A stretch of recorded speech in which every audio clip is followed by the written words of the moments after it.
Saudações a todos, professor Guilherme Branco. O tema da nossa aula de hoje é ultrassom terapêutico, compondo a disciplina Recursos Eletrotermofototerápicos para o curso de graduação em Fisioterapia. O ultrassom ele está dentro da terapia denominada ultrassonografia, cujo espectro de energia é mecânico, ou seja, está relacionado a movimento, e o recurso é o ultrassom terapêutico. Alguns autores preferem classificar o ultrassom terapêutico dentro da terapia denominada termoterapia, cujo espectro de energia ainda é o mecânico, considerando apenas os efeitos térmicos que o ultrassom terapêutico pode produzir. No entanto, diante da possibilidade da geração de efeitos não térmicos pelo ultrassom, nós preferimos adotar essa classificação que é utilizada por outros autores do ultrassom à parte das outras terapias já mencionadas aqui nesse quadro: termoterapia, fototerapia e eletroterapia. O ultrassom então é uma onda mecânica de alta frequência e baixa densidade de potência, que é criada a partir de um gerador de uma corrente elétrica alternada e um cristal piezoelétrico, produzindo efeitos térmicos e ou não térmicos nos tecidos orgânicos. Essa corrente elétrica alternada ela é gerada na mesma frequência que a ressonância do cristal. Então, esse cristal, o cristal piezoelétrico, ele é submetido a uma corrente elétrica alternada na mesma frequência da sua ressonância e, ao se propagar pelo cristal, ele vai se expandir e se contrair, ou seja, vai vibrar na frequência da oscilação elétrica, gerando dessa maneira um ultrassom, que é uma onda acústica, numa frequência desejada. A título de exemplificação, nós podemos visualizar aqui no slide duas figuras que estão posicionadas no canto superior direito do slide. A primeira figura mais à esquerda, ambas na realidade são um corte transversal da cabeça ou do cabeçote ou do transdutor do ultrassom. E nós temos aí o cristal piezoelétrico e dois eletrodos ao lado do cristal piezoelétrico. Na figura mais à esquerda, nós podemos visualizar uma orientação um pouco mais horizontal das moléculas do cristal piezoelétrico, que tem polaridades positivas e negativas.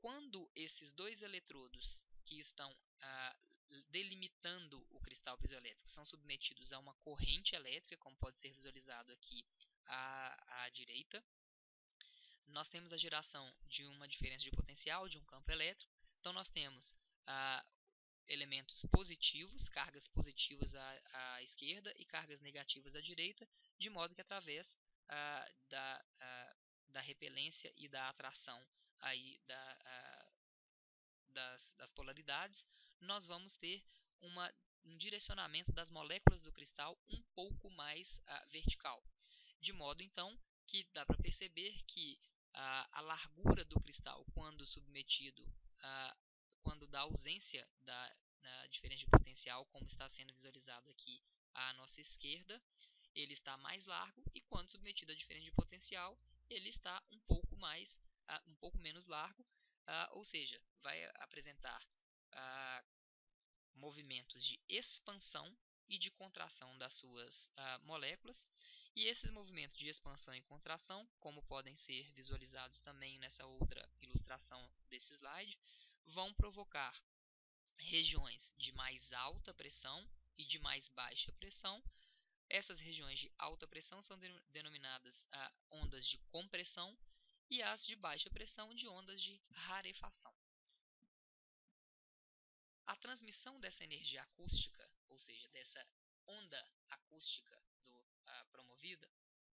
produzida, ela, ao se movimentar nos tecidos biológicos, pode se apresentar dois comportamentos: um comportamento de direção longitudinal ou um comportamento de direção transversal. Longitudinalmente, o deslocamento molecular, ou seja, o deslocamento das moléculas do tecido que estão sendo submetidas à onda ultrassônica, acontece na mesma direção, ou seja, paralelo à geração da onda ultrassônica. E ao longo desta propagação, nós vamos ter, como mencionamos anteriormente, momentos de compressão e momentos de rarefação das moléculas do tecido. Esse tipo de comportamento da transmissão da energia acústica ocorre tanto em elementos sólidos quanto elementos líquidos. Já a geração de uma movimentação das moléculas transversalmente ocorre quando essas moléculas são deslocadas em uma direção perpendicular à direção que a onda ultrassônica foi produzida inicialmente, e ocorre apenas em sólidos. Mais uma vez, a título de exemplificação, podemos visualizar aqui um corte transversal. Imaginemos de um segmento corporal qualquer e nós temos duas interfaces, ou seja, dois limites entre os meios diferentes. No primeiro meio aqui, mais superiormente, nós temos aqui centralmente na figura o transdutor, a cabeça, o cabeçote do ultrassom, produzindo então as ondas ultrassônicas. Nós temos no primeiro meio o ar, e aí a gente encontra a primeira interface, o primeiro limite entre o tecido mole e o ar. Aqui nós temos uma quantidade de tecido mole, e no terceiro meio, mais profundo, mais inferiormente, a interface do tecido mole e osso, por exemplo, o limite. Como no tecido mole a onda ela se propaga mais na direção inferior, as moléculas do tecido vão se movimentar na mesma direção da propagação da onda. E teremos momentos de alta densidade em que essas moléculas estarão comprimidas e momentos em que teremos baixa densidade da onda, em que as moléculas se expandirão um pouco mais, estarão rarefeitas. Ao atingir a interface do tecido mole com o osso, cuja composição, digamos, é um pouco mais sólida, né, do que desse segundo meio que do tecido mole, nós teremos a onda, as moléculas se propagando de maneira transversal, de modo que elas estão perpendiculares à produção, à geração inicial da onda ultrassônica. E aí nós teremos também momentos de rarefação e momentos de compressão destas moléculas. É importante mencionar que ao entrar em contato com o tecido, podem ocorrer 4 possibilidades: a absorção da onda, a reflexão da onda, a refração da onda e a penetração da onda. A absorção significa que a onda ela não vai continuar se propagando para além dos limites do meio. Imaginemos então a epiderme e derme. Quando a onda consegue penetrar na epiderme, quer dizer que ela vai continuar se propagando além dos seus limites, até atingir a derme no caso. Se ela for absorvida na derme, ela não continua se propagando e não consegue atingir, por exemplo, o músculo que está mais inferiormente ainda, mais profundamente ainda do que a derme. Outra possibilidade é a reflexão, de modo que a gente pode visualizar nessa ilustração, a onda incidente está em vermelho, ela encontra a interface entre o meio 1 e o meio 2, que a gente utilizou como exemplo a epiderme e a derme, e ela é refletida, toda a energia que é emitida é refletida nessa segunda incidência aí em azul. Uma outra possibilidade é que a onda incidente que está em vermelho, ela encontra a interface do tecido, ela sofre uma mudança de direção, mas ainda consegue se propagar no outro meio. Então seria uma penetração no tecido de maneira refratada. Quando a gente tem a onda alcançando o limite, essa interface entre os diferentes tecidos, parte dessa energia ela se dissemina devido à reflexão, que é determinada então pela magnitude da impedância acústica. A impedância acústica é a resistência que o meio oferece à passagem da onda ultrassônica, que é a acústica. Então, se existe uma diferença acústica na impedância acústica entre os dois meios de cada uma das interfaces, nós teremos uma maior quantidade de reflexão à medida que a diferença entre essas impedâncias acústicas for maior. E havendo essa impedância, a onda ultrassônica vai apresentar uma dificuldade de continuar penetrando no segundo meio e teremos uma menor penetração. Observem então que a interface, por exemplo, entre o alumínio e o alumínio que recobre grande parte dos cabeçotes, dos transdutores ultrassom, e da pele o ar é de quase 100%. De modo que as ondas ultrassônicas não se propagam livremente no ar. E para que elas atinjam os tecidos mais profundos corporais, é necessária a utilização de um meio de acoplamento, que pode ser um gel, pode ser água, e discutiremos sobre isso um pouco mais à frente. Outra possibilidade no encontro da interface entre os meios é a redução da intensidade da energia que foi produzida inicialmente. Quando esta energia ela é absorvida, ou seja, o meio não permite que ela continue se propagando para além dos seus limites e não penetre no meio mais profundo, essa absorção ela vai produzir uma conversão da energia ultrassônica, que é mecânica, em energia térmica, aumentando então a temperatura local. A penetração, ou seja, a continuação de propagação da onda ultrassônica, ela acontece em tecidos que são mais ricos em água e ela é mais absorvida, ou seja, não permite que a onda ultrassônica continue penetrando, continue se propagando em tecidos que são ricos em proteínas. De modo que tecidos que têm maior conteúdo proteico vão ter um maior potencial de aquecimento pelo ultrassom terapêutico. Além do mais, quando a energia ela é refletida nas interfaces entre os tecidos, a intensidade total de energia que está sendo oferecida ao tecido, ela aumenta. Por quê? Imaginemos uma onda 1 que foi produzida, ela alcança a interface entre a epiderme e a derme, como demos o exemplo anteriormente, e ela é refletida, ela não consegue continuar penetrando na derme e é refletida. Então, a onda encontra a interface e retorna. Uma onda 2 que foi produzida após a onda 1 está sendo direcionada novamente em direção à derme e ela encontra a onda que refletiu e a empurra novamente contra o tecido, aumentando então a sua intensidade. E aí a gente chama isso de somação de estímulos. Essa somação de estímulos pode gerar uma onda que a gente chama de permanente ou um ponto quente, que é denominado hotspot, que aumenta o potencial de dano ao tecido mole. Para a gente evitar a formação desses hotspots, é necessário que movimentemos o transdutor ou utilizemos uma modalidade pulsada da onda ultrassônica, sobre a qual comentaremos mais à frente. Um parâmetro muito importante para a transmissão da energia acústica para os tecidos biológicos é a frequência da onda. Quanto maior a frequência, menor a dispersão das ondas ultrassônicas, mas menor a profundidade de penetração dessas ondas.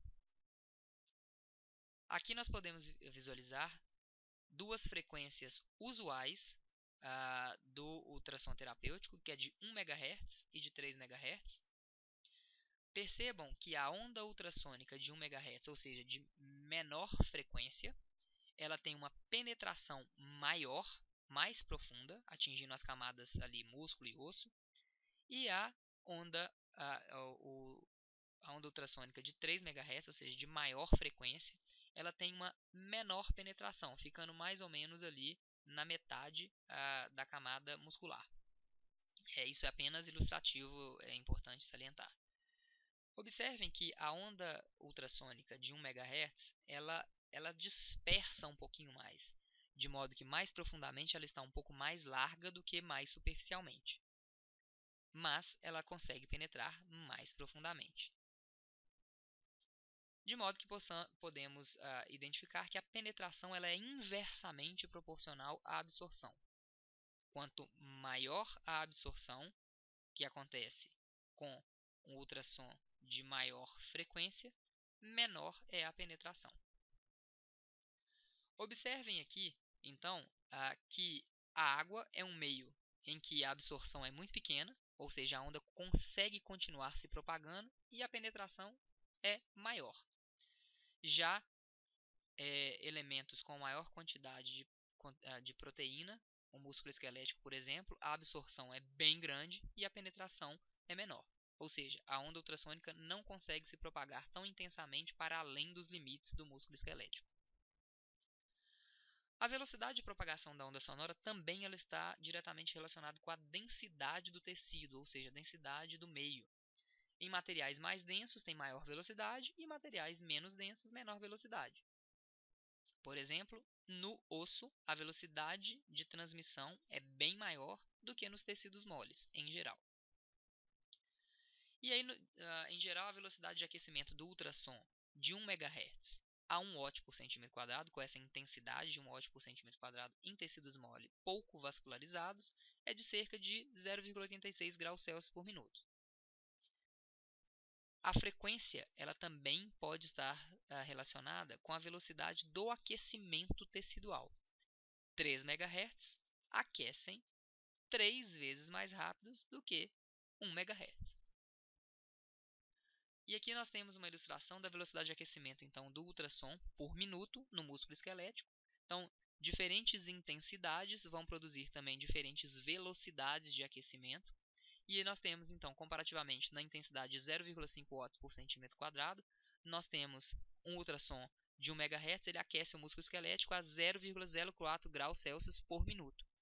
De modo que se a gente quiser aumentar a temperatura em meio grau, nós vamos ter que ficar pouco mais de 10 minutos com a intensidade de 0,5 no músculo esquelético.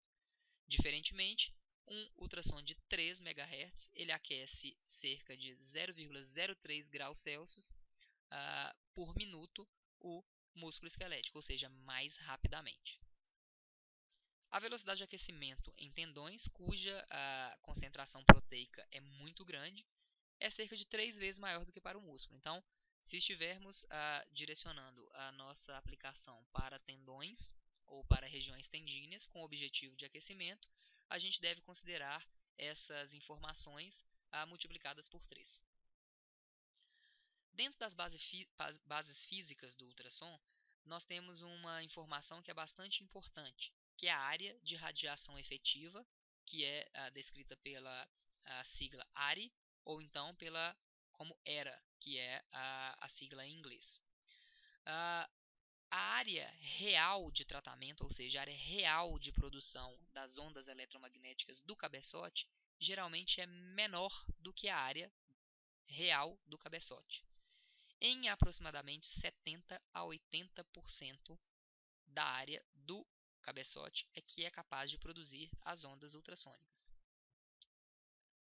Esta área de radiação efetiva, ela indica a área terapêutica máxima a ser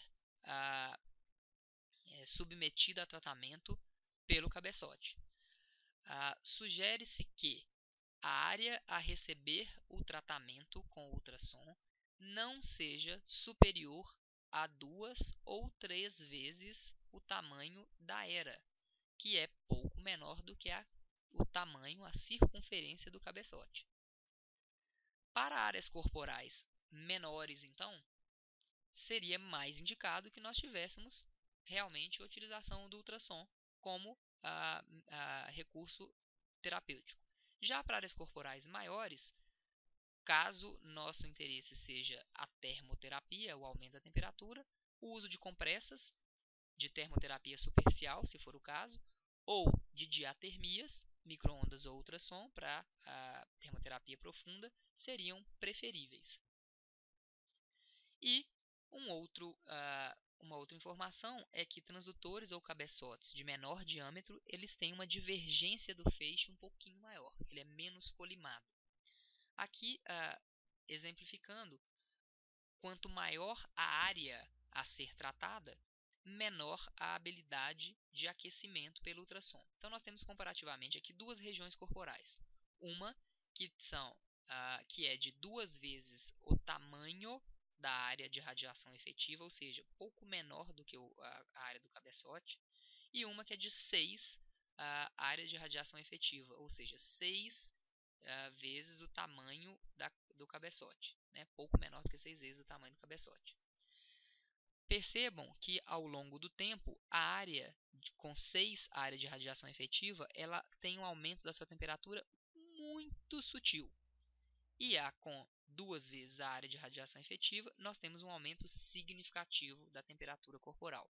Mais uma vez, é importante que ao aplicar ultrassom, não direcionemos essa aplicação para áreas corporais que sejam maiores do que 2 ou 3 vezes o tamanho da área de radiação efetiva, que é um pouco menor do que a circunferência do cabeçote. A frequência do ultrassom ela está relacionada então com a profundidade de penetração da onda e não a intensidade do ultrassom, que vai fazer com que ele penetre mais profundamente do que um ultrassom com menos intensidade, por exemplo. Além disso, a frequência ela determina a velocidade de absorção da energia, podendo produzir picos de calor mais rapidamente. Então, observem, um ultrassom de 3 MHz ele tem uma absorção maior superficialmente, ou seja, penetra menos, e são indicadas para lesões mais superficiais, aproximadamente 1 a 2,5 centímetros. Já um ultrassom de menor frequência, de 1 MHz, ele tem uma menor absorção superficial, então ele consegue se propagar mais profundamente, então ele tem uma maior penetração, e ele então é direcionado para lesões mais profundas, aproximadamente entre 3 e 6 centímetros. O feixe sonoro, então, de transdutores com menor diâmetro, como nós já mencionamos anteriormente, eles divergem um pouco mais o feixe, então o feixe fica um pouco colimado. Então, a título mesmo só de exemplificação, o feixe apresentado aqui pelo ultrassom de 1 MHz, que está aqui à esquerda, imaginemos que ele tivesse um diâmetro menor do que o de 3 MHz que está sendo apresentado à direita. Então, ele se espalha um pouco mais profundamente do que o outro feixe, que é mais paralelo. Então, que a gente diz que é mais colimado.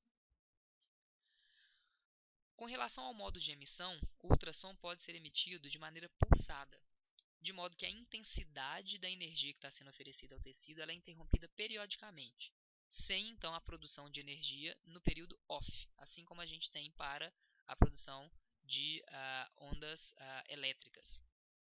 De modo que a intensidade média de potência ao longo do tempo fica reduzida, ou seja, a quantidade de energia que está sendo oferecida ao tecido é bem menor do que um modo contínuo. Para o modo de emissão pulsado, nós temos uma informação que é chamada de ciclo de trabalho, que diz respeito à porcentagem de tempo de geração do ultrassom, que é proporcional então à energia que está sendo ofertada ao tecido comparativamente a um modo contínuo. Esse ultrassom em modo pulsado, ele tem efeitos não térmicos mais expressivos, ou seja, a gente consegue reduzir os efeitos de aquecimento médio, então sendo mais direcionado aos efeitos relacionados à cicatrização. O modo de emissão contínua, então, a gente pode entender que ele está mais relacionado com efeitos térmicos, aumenta a temperatura tecidual, mas em baixa intensidade nós também temos a produção de efeitos não térmicos ou mecânicos, direcionados à cicatrização, mesmo que seja em modo contínuo. E o modo de emissão contínuo, a gente poderia falar que ele é 100%, e o ultrassom pulsado, a gente pode ter, dependendo do equipamento, ele ser pulsado de 10% a 75%, de modo que a intensidade de energia comparativamente ao ultrassom contínuo pode ser, sei lá, de 10% do contínuo a, nesse caso, 75% do contínuo. E aí nós temos uma frequência de repetição do pulso com o ultrassom pulsado, ou seja, a quantidade de ciclos por segundo, que podem ser 16, 48 ou 100 Hz. A maioria dos casos, dos equipamentos nacionais tem essas três possibilidades. De modo que 16 e 48 Hz está mais relacionado com os efeitos não térmicos, ou seja, para reparos de feridas, mais direcionados para cicatrização, inclusive em casos mais agudos, e de 100 Hz, a frequência de repetição, para casos subagudos. Para casos mais crônicos, o ultrassom contínuo pode ser utilizado com tranquilidade. Então, o ciclo de trabalho, que é também denominado de duty cycle, ele indica qual que vai ser o período on, ou seja, a emissão das ondas, e qual que vai ser o período off. Então, observe, um contínuo, nós temos a emissão de 100% do tempo de energia ultrassônica. Ao passo que, de onda ultrassônica, ao passo que o ultrassom pulsado com um ciclo de trabalho de 75%, quer dizer que em 75% do período nós teremos transmissão de energia e 25% estará ali então em tempo off, sem energia. O pulsado significa metade do tempo com a emissão da onda e a outra metade sem emissão da onda. E o de 25%, nós teremos 25% do tempo com emissão de onda e os outros 75% sem emissão de onda. Uma outra característica importante é a taxa de não uniformidade, que é denominada como NUF ou como BNR, pela sigla em inglês. Quer dizer que em alguns pontos do feixe de energia de onda ultrassônica, nós podemos ter intensidades diferentes. A taxa ideal seria 1 para 1, ou seja, a mesma quantidade que é produzida de energia, ela permanece estável ao longo de todo o transdutor, né, a área de radiação efetiva. Mas isso é impossível clinicamente. Em média, o ideal é que a gente tenha aparelhos que tenham uma taxa de não uniformidade adequada. Por exemplo, se a taxa de não uniformidade que é informada pelo fabricante, ela for de 2 para 1, significa que, em média, a intensidade é de 1 watt por centímetro quadrado, mas em alguns pontos lá do cabeçote pode ter um pico de 2 watts por centímetro quadrado. Se a taxa de não uniformidade, por exemplo, fosse de 3 para 1, em média, nós temos 1 watt por centímetro quadrado, mas podem ter pontos de pico de 3 watts por centímetro quadrado. O ideal é que ela seja de 2 a 6, porque picos de 8 watts por centímetro quadrado podem ser lesivos, especialmente para o tecido cutâneo. Mas, quanto menor a taxa, mais uniforme a saída da intensidade e menor a chance de desenvolver um hotspot. Que, além disso, nós precisamos mover, né, sempre o transdutor para evitar esse tipo de efeito. Essas taxas de não uniformidade grandes, elas se associam a intensidades de pico que podem gerar dor ou desconforto, especialmente em região de periósteo, durante a aplicação. E se isso acontecer, a gente tem que movimentar o transdutor mais rapidamente. Então, só para que a gente visualize a taxa de não uniformidade, observem que existem pontos, eles não são uniformes realmente. Existem picos de produção de energia. Aqui cada uma dessas linhas significa a produção da onda ultrassônica. E observem que mesmo numa região verde, por exemplo, a gente não tem as mesmas quantidades de produção de onda ultrassônica. Com relação à potência ou à intensidade, a potência ela é medida em watts e ela representa a quantidade de energia que está sendo produzida pelo transdutor. E essa intensidade, então, ela representa a força das ondas sonoras em uma determinada área, que é watts por centímetro quadrado, que é o parâmetro mais comum que utilizamos para a aplicação do ultrassom. Geralmente, a intensidade ela pode ir de 0,25 a 2 ou 3 watts por centímetro quadrado nos aparelhos, especialmente os nacionais. E nós sabemos que os efeitos terapêuticos térmicos, ou seja, para elevação da temperatura, eles vão de 0,5 a 3 watts por centímetro quadrado. E os efeitos não térmicos com intensidades bem menores, entre 0,1 e 0,5 watts por centímetro quadrado. Pensando em um ultrassom contínuo.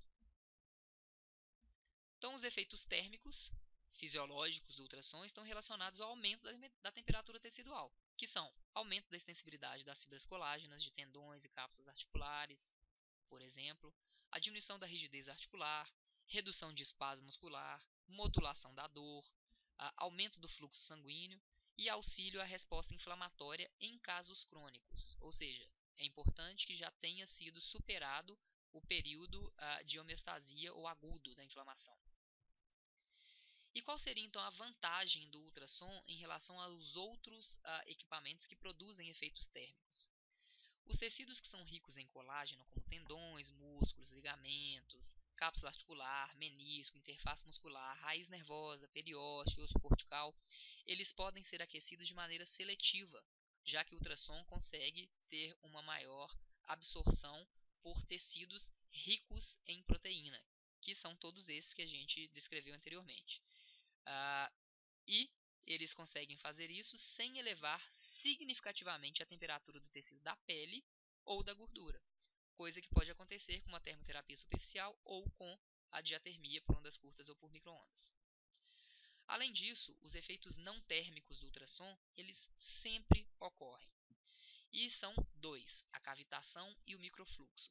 A cavitação é a formação de bolhas de gás que se expandem e se comprimem devido às alterações de pressão que são produzidas pelo ultrassom nos fluidos. E essa cavitação ela pode ser estável ou instável. A cavitação terapêutica ela deriva da cavitação estável, ou seja, uma alta intensidade e uma baixa frequência produzem uma cavitação instável, que pode ser lesiva ao tecido, devendo ser evitada. Então, observem que a intensidade mais alta da aplicação do ultrassom pode ser desconfortável e pode provocar, inclusive, lesões ao tecido, pela possibilidade de produção de cavitação instável.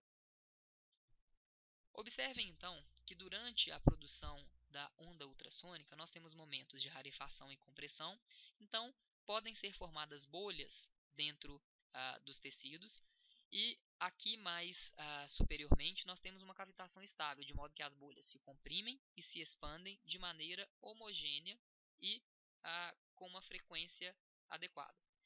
Esse tipo de cavitação estável promove um aumento da permeabilidade da membrana celular e pode estimular alguns processos metabólicos da célula ou químicos celulares. Já uma cavitação inercial ou instável, vai haver uma compressão e expansão dessas bolhas de maneira aleatória, não estável. Isso pode provocar implosão dessas bolhas e provocar dano celular. Além disso, o microfluxo é um outro efeito não térmico produzido pelo ultrassom, que diz respeito ao aumento do volume de fluido de maneira unidirecional em torno das bolhas da cavitação ao longo dos limites da membrana celular, alterando então a estrutura e o funcionamento da membrana celular e alterando então a permeabilidade de íons de sódio e de cálcio, que tem uma relação direta aí com a cicatrização. Então, exemplificando, a produção das ondas faz com que as bolhas no líquido sejam formadas, ou seja, a cavitação seja formada, e o fluido ele se movimente de maneira mais importante ao redor da célula, ofertando para ela possibilidades de alteração na permeabilidade da membrana celular. Esses efeitos não térmicos, como mencionei anteriormente, eles sempre ocorrem e eles são tão ou mais importantes que os efeitos térmicos para a cicatrização, já que eles interferem nas atividades dos fibroblastos, na síntese proteica, na regeneração do tecido, no fluxo sanguíneo, na cicatrização óssea, no reparo de fraturas não unidas e também na fonoforese. De maneira resumida, podemos direcionar os efeitos fisiológicos do ultrassom da seguinte maneira: efeitos físicos, fisiológicos e terapêuticos. Então, os distúrbios mecânicos que são produzidos pelas ondas sonoras produzem cavitação estável, essas correntes acústicas e essas micromassagens promovidas pela movimentação dos líquidos, que vão alterar o potencial da membrana celular, mudar os mecanismos de transporte celular e promover alteração de síntese de proteínas, degranulação celular, aumento do fluxo sanguíneo, alteração da permeabilidade vascular, angiogênese, alteração da quantidade e alinhamento do colágeno, por exemplo.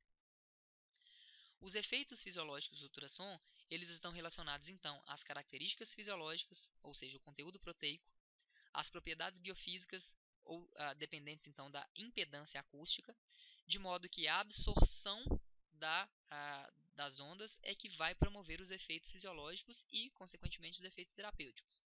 Aqui nós podemos visualizar que quanto menor o conteúdo proteico dos tecidos, menor absorção nós teremos. Então, mais à nossa esquerda, nós temos tecidos com baixo conteúdo proteico, sangue, por exemplo, e um alto conteúdo proteico mais à direita, como a cartilagem e o osso, que vão absorver mais a onda ultrassônica e os efeitos fisiológicos vão ser mais importantes, de modo que a melhor absorção ocorre em tendões, ligamentos, fáscia, cápsula articular e em tecidos cicatriciais.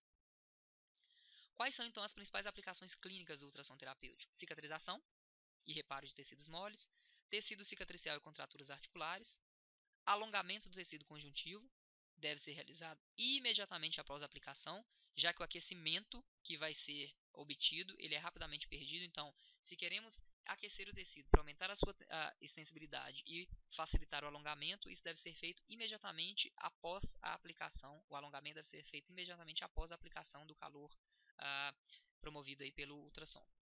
Para inflamações crônicas, devido aos efeitos térmicos, cicatrização óssea, em especial ultrassom pulsado, e modulação da dor. Para a modulação da dor existe bastante controvérsia, ainda não as evidências elas não suportam muito bem a modulação da dor.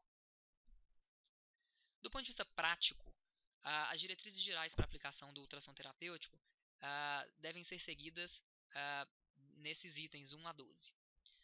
Primeiro, as contraindicações. Quais são as absolutas? Histórico de doenças tumorais, irradiação na região de pescoço em indivíduos que têm hipertireoidismo, irradiação na região dos olhos, irradiação no abdômen de grávidas e modo contínuo em áreas hemorrágicas, uma vez que o modo contínuo ele pode produzir alterações térmicas e vasodilatação. Se a área estiver hemorrágica, vai aumentar mais ainda. Já as contraindicações relativas estão relacionadas com febre e doenças infecciosas, algumas doenças sanguíneas relacionadas à trombose especialmente, situações de grandes perdas sanguíneas, em que a gente pode ter a homeostasia sanguínea comprometida, neuropatias que podem promover uma alteração na sensibilidade do paciente. O paciente pode não ser capaz de nos informar quanto à percepção de conforto do aquecimento, irradiação em regiões de gônadas e em epífises de crescimento. Sempre o bom senso é importante. As instruções gerais ao paciente, ele precisa se manter confortável, né? Precisa perceber um aquecimento confortável e ele não deve sentir dor em hipótese nenhuma. Se a dor estiver acontecendo, está relacionada com a movimentação lenta do transdutor, ou então nós estamos utilizando intensidades altas da aplicação do ultrassom.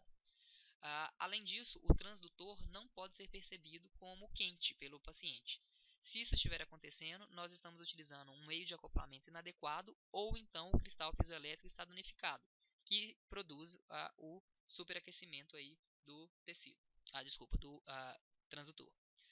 Após isso, o paciente ele precisa estar bem posicionado, de modo que a gente obtenha conforto para o paciente. A gente deve inspecionar o local que vai ser submetido à aplicação, de modo que erupções cutâneas, infecções, né, ou seja, pus e mau cheiro, ou feridas abertas, não estejam presentes, pois são contraindicações à aplicação do ultrassom. O transdutor ele deve ter um tamanho adequado e o ideal é que ele seja menor do que a área que vai receber tratamento.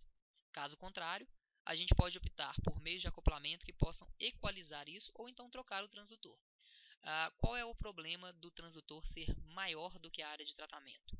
Ele não vai conseguir evitar a formação dos pontos quentes, porque a área vai estar sendo submetida à onda ultrassônica durante todo o período. Quando a gente movimenta o transdutor, a gente alivia algumas áreas da recepção da onda mecânica e isso vai acontecendo de maneira alternada, né? Ora alivia, ora passa, ora alivia, ora passa. A gente precisa determinar a frequência adequada, que está relacionada então com a profundidade de penetração da energia e com a velocidade de aquecimento do tecido.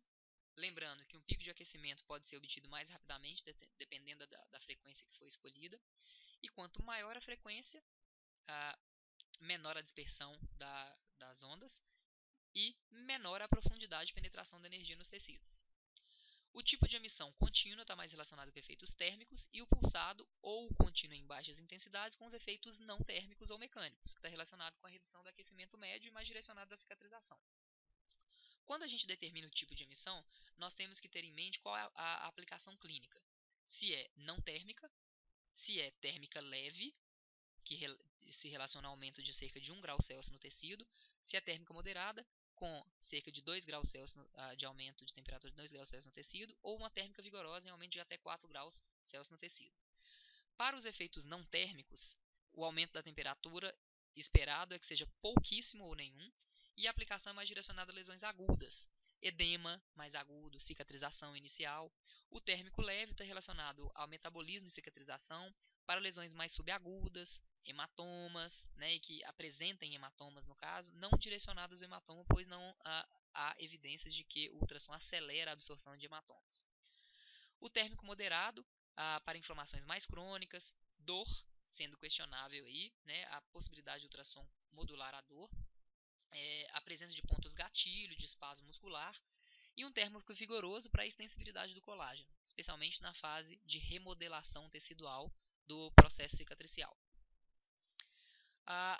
Além disso, o tipo de emissão que vai ser escolhido, a gente pode pensar nesse espectro. Quanto mais agudo o período, o pulso, ele pode ser, o ciclo de trabalho do pulso ele pode ser menor, de 20%, por exemplo, e ele pode ir aumentando até se transformar no contínuo para uma característica de lesão mais crônica.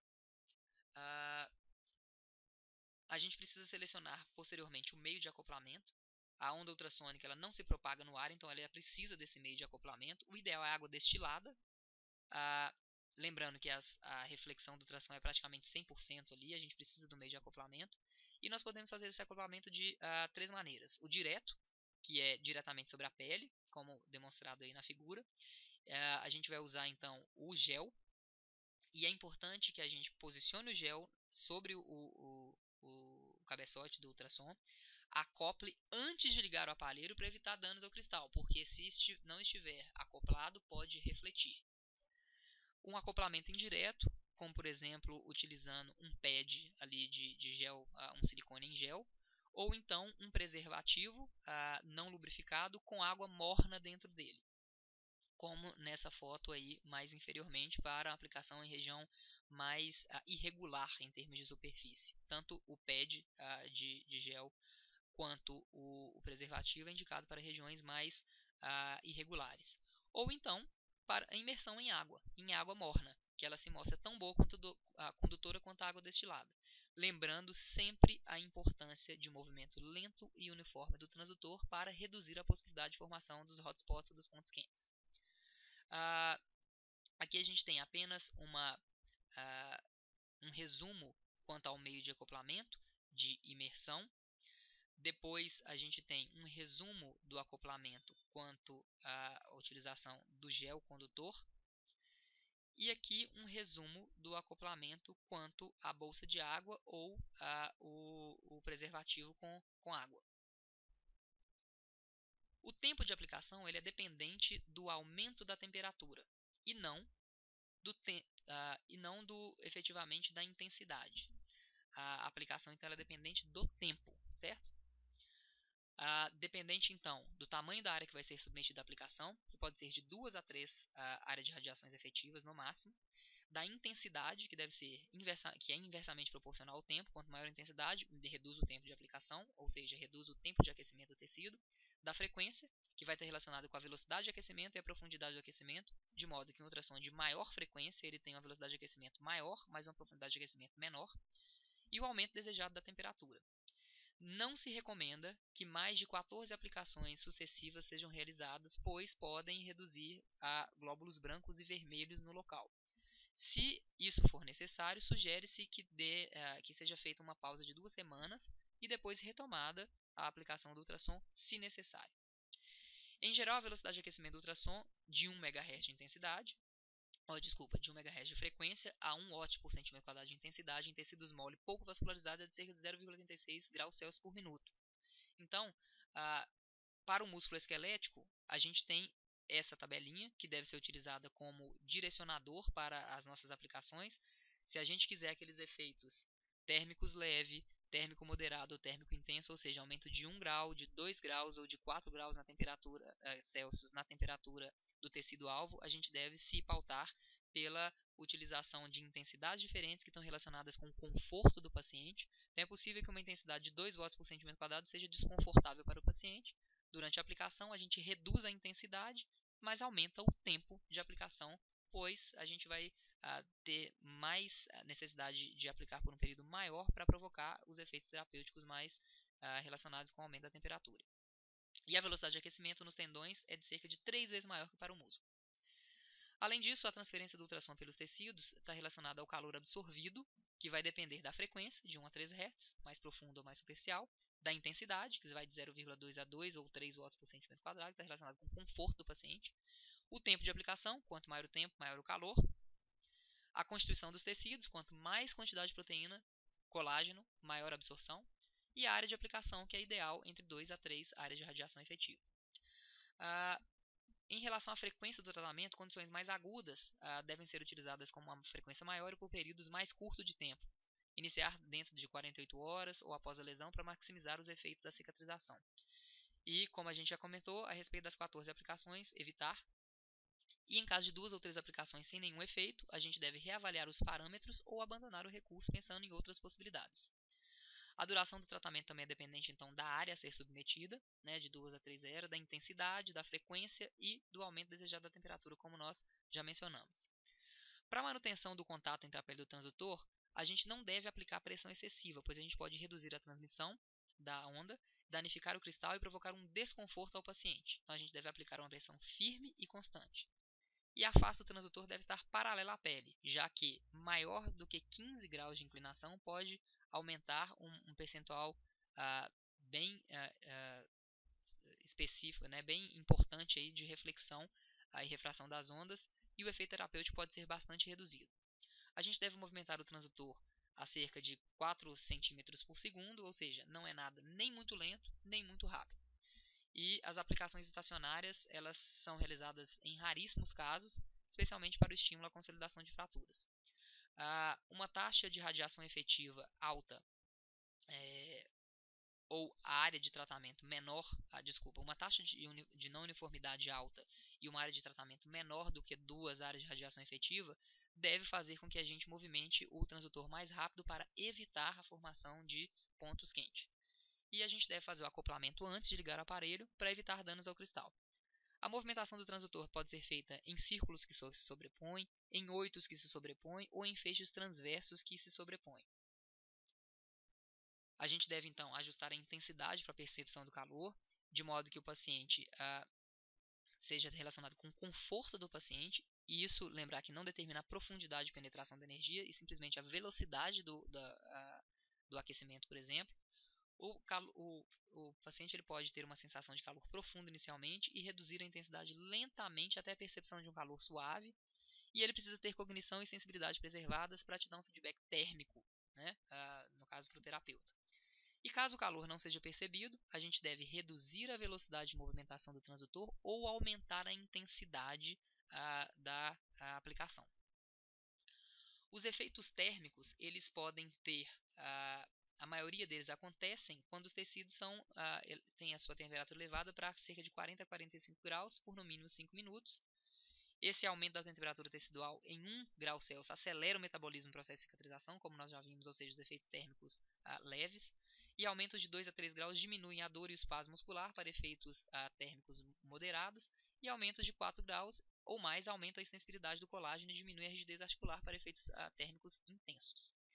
E tem se demonstrado que em temperaturas acima de 45 graus, ou seja, acima de efeitos térmicos intensos, né, severos, podem ser potencialmente lesivas aos tecidos e, no entanto, pacientes normalmente sentem dor antes de se atingir essas temperaturas extremas. Por isso, o desconforto ou dor percebido e relatado pelo paciente deve ser um direcionamento para a segurança da aplicação. E por fim, a gente termina a aplicação zerando os parâmetros do aparelho. Usualmente os aparelhos mais atuais, eles mesmos já fazem isso ao final do tempo que foi determinado. E a gente deve limpar o gel primeiro no paciente, depois no transdutor. É isso. Espero que tenha sido proveitoso. Um grande abraço. Até mais.